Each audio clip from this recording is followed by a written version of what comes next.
नमस्कार दोस्तों, हमारे YouTube चैनल एग्ज़ाम से सफलता तक 71 में आपका स्वागत है। मैं हूं अमर सिंह यादव।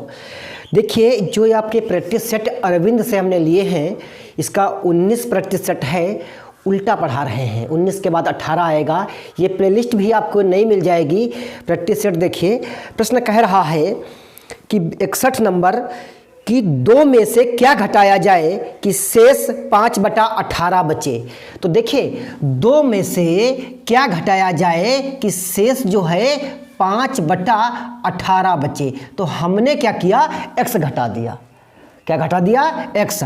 अब देखिए, गिनती एक तरफ कर लीजिए तो 5/18 और -2 ये उधर गया। अब माइनस बचा x। अब देखिए, भिन्न बन गई तो क्या करेंगे, 18 दूनी 36 और बटे 18 तो -x। अब 36 से 5 गए, कितना बचा, माइनस का 31 बटे 18। माइनस माइनस क्या हो गया, प्लस, बराबर 31 बटे 18। तो भैया जो आंसर आपका आएगा वो 31 बटे 18 आएगा। ऑप्शन नंबर आपका कौन सही होगा, ऑप्शन नंबर 1 बिल्कुल सही आंसर होगा। प्रश्न नंबर 62 देखिए क्या कह रहा है। प्रश्न नंबर 62 ये कह रहा है कि भैया 15 से 75 तक के सभी 5 के गुणांकों की संख्या बताना है। गुणांक जानते हो क्या होता है, जैसे ये 15 है, ठीक है, 5 के बताना है। इसके बाद कौन सा गुणांक पड़ेगा, 20, फिर 25, फिर ऐसे ऐसे जो है 75 तक बताना है। कितना बताना है, 75 तक बताना है। अब क्या करेंगे, देखिए 75 को हम 5 से क्या करेंगे, भाग कर देंगे। तो 5 करना 5, 5 करना 5 और तो क्या करेंगे, 5 करना 5 और 5 25। अब ये 5 से 75 तक ये हो गए, ठीक है, लेकिन पूछा था 15 से। तो क्या करेंगे, 15 को 5 से भाग करते हैं तो 5 तियाँ 15। अब क्या करेंगे, देखिए 15 से इन 3 को माइनस कर देते हैं तो कितना बचा यहाँ पर, 12। कितना बचा, 12। अब हाँ, 15 से कहा था तो एक तो हो गया 15 का, तो एक इसमें क्या करेंगे, जोड़ देंगे तो वो हो जाएगा 13। तो जो 15 से 75 तक 5 के गुणांकों की संख्या पूछा था वो 13 होगी। ऑप्शन नंबर 4 बिल्कुल सही आंसर हो। प्रश्न नंबर 63 देखिए, 1125 को किस न्यूनतम संख्या से भाग दिया जाए कि भागफल परिपूर्ण घन हो जाए। तो 1125 का हमको निकालना होगा। सबसे पहले इसके गुणनखंड काटते हैं, बाद में घनमूल करते हैं।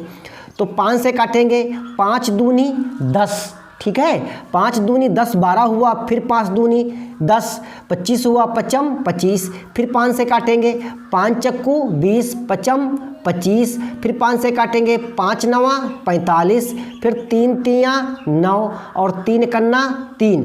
अब क्या करेंगे, घन निकालेंगे। एक जो है 3 कम पड़ गया तो हम 3 से अगर भाग करते हैं तो संख्या जो है पूर्ण घन हो जाती है। ऑप्शन नंबर 1 बिल्कुल सही आंसर होगा। प्रश्न नंबर 64 देखिए, 63,062 का 10 की घात में विस्तारित रूप कौन सा होगा। तो 63,062, तो 63,062 को 10 की घात में करना है। तो यहाँ पर लिखते हैं 6, फिर लिखते हैं 10। अब इसके बाद कितने अंक हैं, 1 2 3 4 अंक हैं तो घात 4 कर देंगे। उसके बाद 3 लिखेंगे, ठीक है। उसके बाद कितने भैया अंक हैं, 3 अंक हैं तो घात 3 करेंगे। फिर 0 करेंगे, 0 की घात कोई नहीं लिखेंगे क्योंकि किसी भी संख्या से अगर आप गुणा करते हैं तो 0 ही आएगा अगर 0 को गुणा करते हैं। अब बात आती है 6 की। इसके बाद 1 अंक है तो 10 करेंगे, उसके बाद 3। अब पूछता है भैया ऑप्शन कौन सा होगा, तो जरा ऑप्शन इसका देख लीजिए, दूसरा ऑप्शन सही होगा। प्रश्न नंबर 65 देखिए, यदि संख्या 34 जगह खाली है, 24 9 से विभाजित हो तो रिक्त स्थान का अंक आएगा। तो 34 और ये जगह खाली है, उसके बाद में 24 लिखा है तो 9 से विभाजित करना। अच्छा, 9 का जो नियम होता है वो संख्याओं का योगफल पूरा पूरा कट जाए तो इनका जोड़ते हैं, 4 2 6 और 6 4 10 10 3 13। अगर यहाँ पर हम 5 बिठा देते हैं तो संख्या पूरी पूरी जो है 9 से विभाजित हो जाती है। तो भैया ऑप्शन नंबर इसका जो है 3 बिल्कुल सही आंसर हो। प्रश्न नंबर 66 देखिए, ये दो संख्याओं का गुणनफल 5/4 है। यदि एक संख्या 5/6 हो तो दूसरी संख्या बताइए। तो एक संख्या जो है वो 5/6 है और इनका गुणनफल जो है कितना है, इनका गुणनफल 5/4 है। तो दूसरी संख्या बतानी है। तो देखिए ये हो जाएगा 5x और बटे 6, बटे कितना हो जाएगा 6 और 5/4, ठीक है। अब जो ये 6 है वो 5 में गुणा करेगा नहीं करेगा, तो बटे 6 और बटे ये वाला 4। अब x का जब वैल्यू निकालेंगे तो बटे करेंगे 5, तो 5 से 5 कैंसिल, 2 दूनी 4 और 2 तियां 6। तो आपका जो x का मान आया वो 2 आया। ये दूसरी संख्या जानते हो इसकी कौन होगी, 3/2। ऑप्शन नंबर 1 बिल्कुल सही आंसर होगा। अगला प्रश्न देखिए, दो संख्याओं का लघुत्तम समापवर्तक और महत्तम समापवर्तक क्रमशः 180 और 3 है। एक संख्या 45 है, दूसरी संख्या क्या है। तो दूसरी संख्या का फार्मूला जानते हो क्या होता है, दूसरी संख्या बराबर लासा और गुणे मासा और बटे पहली संख्या, ठीक है, पहली संख्या। तो भैया 180 और गुणे मासा कितना इसका है, मासा इसका कितना है जरा ये देखिए, इसका मासा है। और दूसरी संख्या 45 है, कितनी है 45 है। तो 9 से काट लीजिए, 9 × 5 = 45 और 9 दूनी 18, 5 चक्कू 20 और 4 तियां 12। तो दूसरी संख्या 12 होगी। ऑप्शन नंबर इसमें कौन सा सही होगा, 4 बिल्कुल सही आंसर है। प्रश्न नंबर 68 देखिए, 1750 ग्राम को किलोग्राम में बदलना है। तो 1750 ग्राम को किलोग्राम में बदलना है। तो 1 किलोग्राम में 1 केजी में जानते हो 1000 ग्राम होते हैं। तो क्या करेंगे, 1000 से इसे भाग कर देंगे, ठीक है। अब 0 से 0 कैंसिल, तो कितना बचा यहाँ पर, 2 0 बचे। तो 2 स्थान बाद पॉइंट लगाना होगा आपको, ठीक है। 1.75 किलोग्राम होगा। तो भैया ऑप्शन नंबर इसका कौन सा सही होगा, ऑप्शन नंबर 3 बिल्कुल सही आंसर होगा। प्रश्न नंबर 70 देखिए, एक आदमी 24,000 रुपये, प्रश्न नंबर 69 देखिए, कृष्णा ने 3 किलोग्राम चीनी 21 रुपये में खरीदी। उस मूल्य पर सीता ने 35 रुपये में कुछ लिखा, यहाँ पर है कुल होना चाहिए, कुल चीनी खरीदी। तो सीता ने कितनी चीनी खरीदी। अब देखिए 3 किलोग्राम 21 रुपये की, तो 1 किलोग्राम कितनी की हो जाएगी, 3 सत्ते 21, 3 सत्ते 21, 7 रुपये की। और सीता ने जानते हो 35 रुपये में कितनी चीनी खरीदी। तो 35 रुपये को अगर हम 7 से भाग करते हैं, 7 × 5 = 35। तो सीता ने 5 किलोग्राम चीनी खरीदी। ऑप्शन नंबर 3 बिल्कुल सही आंसर होगा। नंबर 70 देखिए, एक आदमी 2400 रुपये कमाता है, 600 की बचत करता है, उसकी आय का कितने % खर्च होता है। तो भैया 600 की वो खर्च कर दिया, कमाया कितना जानते हो, कितना कमाया उसने कमाई की, आपने जो उसने कमाई की वो 600 खर्च कर देता है 2400 में, कितने में 2400 में। तो उसने बचत कितनी की, 1800 रुपये की बचत की। अब प्रतिशत बताता है बचत का, तो 1800 ऊपर और 2400 ये नीचे करेंगे और प्रतिशत के लिए 100, 2 0 से 2 0 कैंसिल, 6 तियां 18, ठीक, 6 तियां 18 और 6 चौक 24, 25 चक्कू 100, 25 तियां 75% वह बचा लेता है। 600 रुपये अगर खर्च करता है। तो ऑप्शन नंबर इसमें कौन सही होगा, 4 बिल्कुल सही आंसर होगा। प्रश्न नंबर 71 देखिए, 2 पेन अथवा 5 पेंसिलों का मूल्य 10 रुपये है, तो 4 पेनों और 4 पेंसिलों का मूल्य क्या होगा। प्रश्न ये कहता है कि अगर आप 2 पेन खरीदते हैं तो 10 रुपये के मिलते हैं, तो 1 पेन की कीमत क्या होगी, 5 रुपये होगी। इस बात को ध्यान रखना है, 1 पेन की 5 रुपये। अगर कहता है कि 5 पेंसिल खरीदते हो तो 10 रुपये की मिलती हैं। अगर एक पेंसिल खरीदोगे तो कितने की मिल जाएगी? 2 रुपए की मिल जाएगी। अब कहता है 4 पेन और 4 पेंसिल, तो 4 से भैया इसे गुणा कर देते हैं, 8 रुपये हो गए, और 4 से इसे गुणा करेंगे तो 20 रुपये हो गए। तो कुल उसे जानते हो 28 रुपये खर्च करने होंगे, तो 4 पेंसिल और 4 जो है पेन उसे मिलेंगे। ऑप्शन नंबर इसमें कौन सही होगा? दूसरा सही होगा। अगला प्रश्न देखिए 72 नंबर, 1000 का 20% दर से 3 वर्ष का साधारण ब्याज। तो देखिए जो P है वो 1000 है, यानी मूलधन। R जो है वो कितने प्रतिशत है बाबू? 20% है वार्षिक। N है 3 वर्ष। साधारण ब्याज बराबर होता क्या है? साधारण ब्याज बराबर होता है P गुणे R गुणे N बटा 100, मूलधन गुणे दर गुणे समय बटे 100, यानी 1000 और गुणे 20 और गुणे 3 और बटे 100। 2 जीरो से 2 जीरो कैंसिल, 2 तियाँ 6, 1 जीरो ये और 1 जीरो ये, 600 रुपये से ब्याज मिलेगा। तो ऑप्शन नंबर 3 बिल्कुल सही आंसर है। प्रश्न नंबर 73 देखिए, एक बिजली के खंभे का विक्रय मूल्य 840 है, यदि पंखा 30% हानि पर बेचा गया हो तो क्रय मूल्य क्या है? तो 840 रुपये में बेचा गया और हानि हो गई 30% की, तो 100 से 30 घटा के लिखेंगे कितना होगा? 70, जीरो से जीरो कैंसिल, 12 सत्ती 84।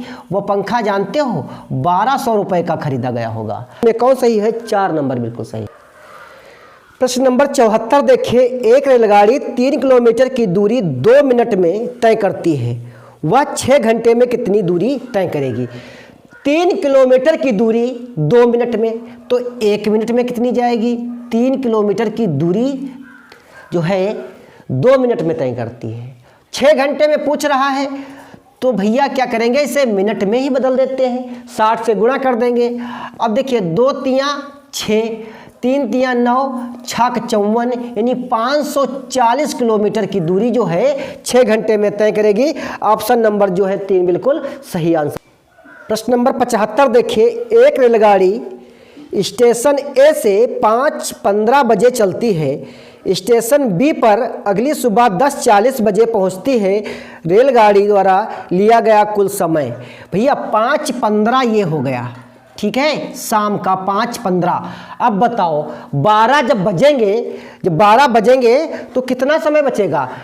6:45, यानी 6 घंटा 45 मिनट 12 बजने में हो गए।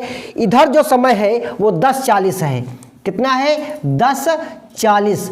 अब भैया ये 16 घंटे ये हो गए और 85 मिनट ये हो गए, ठीक है, 85 मिनट ये हो गए। अब यहाँ से 1 घंटा निकालेंगे तो कितना हो जाएगा बताओ? 17 हो जाएगा, नहीं हो जाएगा? इधर कितना बचेगा? 6 2 8, 85 यानी 25, तो 17 घंटा 25 मिनट जो है पूरा समय लगेगा उसे। ऑप्शन नंबर 3 बिल्कुल सही आंसर होगा। प्रश्न नंबर 76 देखिए, ए किसी कार्य को 40 दिन में करता है, वह 5 दिन कार्य करता है, बी उस कार्य को 21 दिन में पूरा करता है, यदि ए और बी दोनों मिलकर उस कार्य करें तो पूरा कार्य करने में समय लगेगा।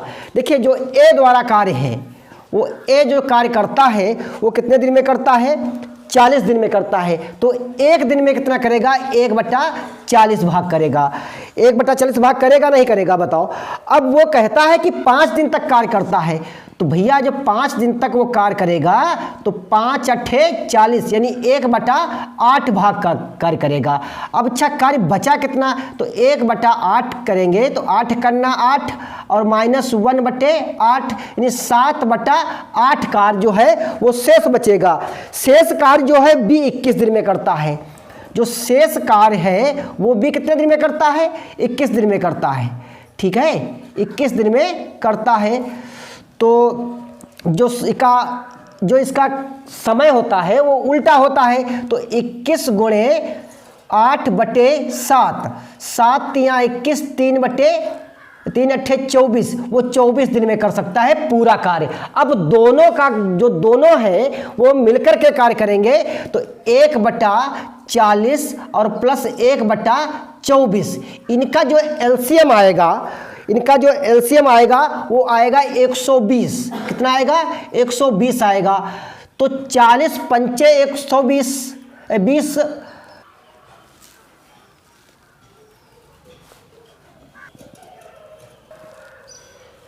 इनका एलसीएम 120 आएगा। अब देखिए 40 तिया 120 और 40 पंचे 120, 8/120। अब जो निकालना समय है तो क्या करेंगे? 120/8, 8 करना 8 और 8 पंचे 40, वो दोनों जानते हो 15 दिन में कार्य समाप्त कर सकते हैं। ऑप्शन नंबर 2 बिल्कुल सही आंसर हो। प्रश्न नंबर 77 देखिए, एक आयताकार बाग की लंबाई और चौड़ाई 4:3 का अनुपात है। यदि बाग की चौड़ाई 120 मीटर हो तो उसका परिमाप क्या होगा? तो भैया 120 मीटर चौड़ाई है और एक बार कह रहा है कि अनुपात है वो कितना है? इसका 3 है। तो 3 चक्कू 12 यानी 40 मीटर हो गया। ठीक है, 40 मीटर 3 से गुणा करेंगे इसे, 3 चक्कू 12, 120 मीटर इसकी जो है क्या हो गई? चौड़ाई हो गई। 120 चौड़ाई हो गई और लंबाई जो इसकी है कितनी है? वो 40 को हम अब करेंगे 4 से। ठीक है, 4 चक्कू 16, 160 हो गई।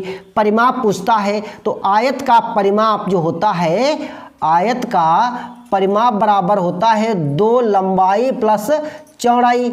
ठीक है, तो 2 120 और प्लस 160 क्या करेंगे? 2 जोड़ देंगे 0 और 4 2 6 2 8 और 2 गुणे 28 दूना 56 यानी 560 मीटर हो जाएगा। ऑप्शन नंबर जो है 3 बिल्कुल सही आंसर होगा। प्रश्न नंबर 78 देखिए, 1 मीटर लंबे 50 सेंटीमीटर चौड़े 25 सेंटीमीटर ऊंचे घनाभ का आयतन क्या होगा? तो घनाभ का आयतन होता क्या है? घनाभ का आयतन बराबर लंबाई गुणे चौड़ाई गुणे ऊंचाई होता है। तो 1 मीटर है तो क्या करेंगे? 100 से गुणा करेंगे, क्योंकि 1 मीटर में 100 सेंटीमीटर होते हैं। अब चौड़ाई कितनी है? 25 और ऊंचाई कितनी है? चौड़ाई है 50 और ऊंचाई है 25। तो 25 पंचे 125, 2 जीरो ये और 1 जीरो ये रखेंगे, घन सेंटीमीटर हो जाएगा। तो ऑप्शन नंबर आपका कौन सही होगा? ऑप्शन नंबर जो है 4 बिल्कुल सही आंसर होगा। दोस्तों, अगर ये वीडियो आपको पसंद आए तो शेयर करिए, ना पसंद आए तो डिसलाइक कर दीजिए और कमेंट बॉक्स में कारण बताने का कष्ट करेंगे आप लोग। और हाँ, अगर नए व्यूअर्स हैं तो चैनल को सब्सक्राइब कर लीजिए। वीडियो देखने के लिए धन्यवाद।